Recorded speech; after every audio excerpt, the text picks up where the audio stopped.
Eh, jadi intinya ada Rhoma Irama jilid 2 ini berarti ya. Alhamdulillah, mudah-mudahan video saya pertama tentang Rhoma Irama dan Ba'alawi bagaimanapun juga harapan saya memberikan pencerahan. Tapi ternyata banyak sekali komentar yang dalam tanda petik rendahan dan murahan gitu ya. Salah satu contohnya ini, kenapa kamu lebih membela Ba'alawi ya, yang penjajah, lebih percaya. Gus Nur kembali sindir Rhoma Irama mengenai pembatalan nasab yang dilakukannya terhadap nasab para Habib-Habib Ba'alawi. Ini pesan yang sangat luar biasa mendalam dari Gus Nur yang kemarin baru lepas dari penjara, teman-teman, setelah dipenjarakan oleh rezim biadab. Mari kita lihat video berikut ini. Jadi intinya ada Rhoma Irama jilid 2 ini berarti ya. Alhamdulillah, mudah-mudahan video saya pertama tentang Rhoma Irama dan Ba'alawi bagaimanapun juga harapan saya memberikan pencerahan. Tapi ternyata banyak sekali komentar yang dalam tanda petik rendahan dan murahan gitu ya. Salah satu contohnya ini, kenapa kamu lebih membela Ba'alawi ya, yang penjajah, lebih percaya kepada Ba'alawi bla bla bla bla. Oke, intinya begitu. Banyak sekali hal yang senada seperti itu. 3 poin insya Allah, mudah-mudahan bermanfaat. Saya di posisi netral ini ya. Poin pertama, Indonesia ini hari ini kenangan rezim laknatullah 10 tahun yang lalu. Indonesia saat ini hutangnya itu lain bunga, hutang saja itu 7.000 lebih, 7.140 sekian triliun, 7.000 triliun hutangnya. Itu kalau dibagikan kepada rakyat Indonesia, yang dibagi 280 juta rakyat Indonesia, itu masing-masing terhitung 26 juta ya. Jadi 7.140 sekian triliun itu seandainya seandainya disebar kepada 280 juta rakyat Indonesia, itu masing-masing dapat 26 juta. Artinya paradoksnya, kebalikannya adalah dengan hutang itu kita rakyat ini 280 juta rakyat Indonesia ini sudah dibebani hutang sama negara 26 juta. Jadi kamu anak cucumu itu sudah kena beban 26 juta, dibebani hutang ya oleh rezim laknatullah, oleh pemerintah ya, termasuk pajak-pajak. Jadi begini yang mau saya sampaikan, kurang lebihnya begini. Indonesia ini banyak hutang, Indonesia ini kacau, Indonesia ini dijajah. Itu bukan oleh Ba'alawi ya. Nikel bukan Ba'alawi, laut bukan Ba'alawi, reklamasi bukan Ba'alawi, Meikarta bukan Ba'alawi, PIK 1, PIK 2, PIK berapa itu bukan Ba'alawi, Morowali, Manado, Sulawesi, mana itu, Banten, Tangerang, Jakarta, reklamasi di ujung-ujung bibir-bibir pantai itu bukan Ba'alawi ya. Jadi hutang negara ini yang bikin rakyat susah ini, cari pekerjaan susah ini, yang makan uang negara, yang korupsi uang dana haji, reklamasi, EKTP, hutang korupsi ribuan triliun, itu bukan Ba'alawi ya. Buka matamu, buka pikiranmu. Saya nggak ada hubungan sama Ba'alawi, saya hanya berusaha mendudukkan porsinya ya. Ba'alawi mengaku nasab, itu kan bohong, penipuan, pembodohan ya, nggak apa-apa, dosa ditanggung sendiri. Jangankan Ba'alawi, dulu di Indonesia juga ada Profesor Doktor Kiai Haji ngaku langsung turunan Rasulullah, nasabnya nyambung sama Rasulullah, dulu juga ada. Ada orang ngaku anak PKI, aku keturunan PKI, nggak apa-apa. Kenapa? Jadi anggota DPR Padahal PKI itu partai terlarang. Ba'alawi bukan partai terlarang. Pengkhianat yang sudah jelas-jelas terbukti itu PKI. Penjajah yang benar-benar penjajah itu oligarki, bukan Ba'alawi.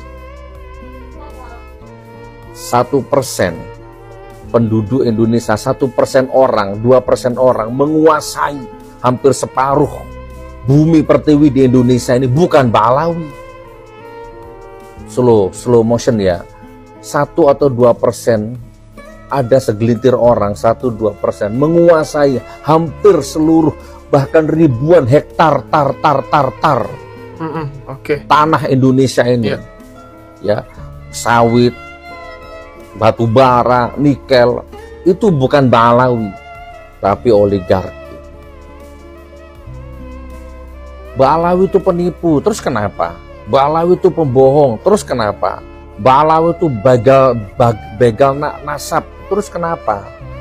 Biarin dosa ditanggung sendiri. Saya tahu, orangnya saya tahu, manusianya saya tahu, begal-begal nasab itu saya tahu. Itu mau diapain?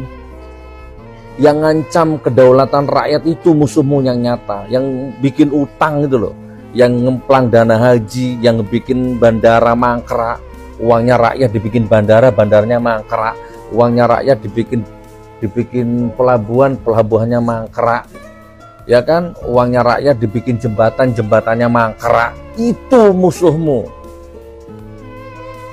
Lah kalau cuman ngomong dosa, yang menghujat-hujat Ba'alawi itu, ini izin ya, Ba'alawi begal nasab, Ba'alawi bajingan, Ba'alawi apalah, kafir, dajjal, ayam boya ngaca malam-malam, kamu juga perokok berat, kamu juga pemabuk, ya kamu juga nggak sholat, ya kan, dosamu kamu juga bohongi istri, kamu juga selingkuh di belakang istri, kamu ngamplengi istri, kamu ngamplengi anak, anakmu terlantar, SPP anakmu nggak kebayar, kamu itu juga pengkhianat, bajingan juga kamu itu.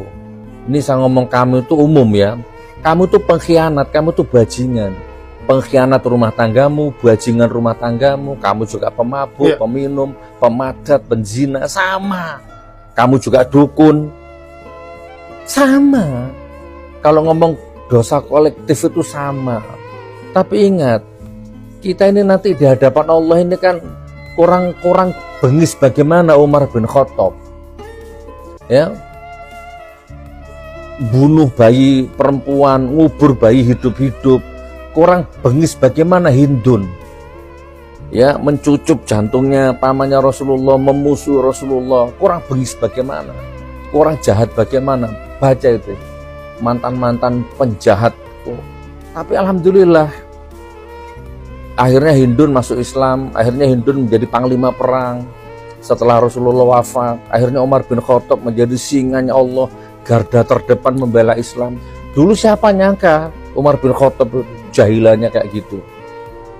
Jahiliyahnya Ba'alawi nggak ada apa-apanya dibandingkan jahiliyahnya Umar bin Khattab. Kalau Allah berkehendak dapat hidayah.